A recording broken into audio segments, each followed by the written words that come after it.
At the heart of medieval Ireland, guarding the River Nore and centuries of political intrigue, stands one of the most strategic and influential fortresses on the island, Kilkenny Castle. Built in 1195 by Norman Lord Richard de Clare, known as Strongbow, it began as a stone fortress designed to secure Norman control over Leinster.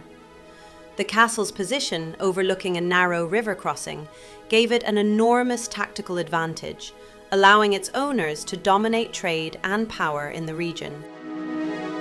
Throughout the 17th century, Kilkenny became entangled in war.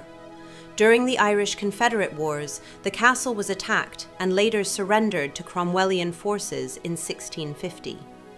Damage from cannon fire scarred its towers, remnants of which remain visible today.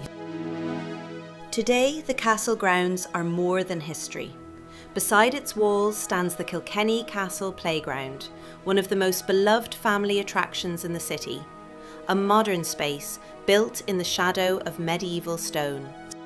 Just beyond the castle, the Kilkenny Castle Park spreads across vast lawns, walking paths, woodlands, and ornamental lakes.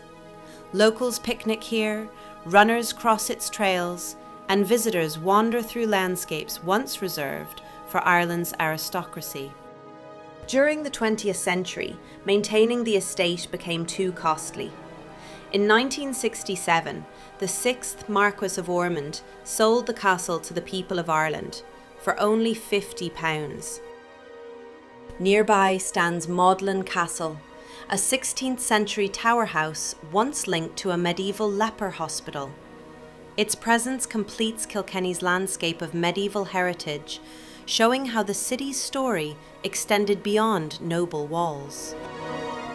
From Norman conquest to noble legacy, wartime siege to public treasure, Kilkenny Castle remains a living monument where Irish history meets everyday life.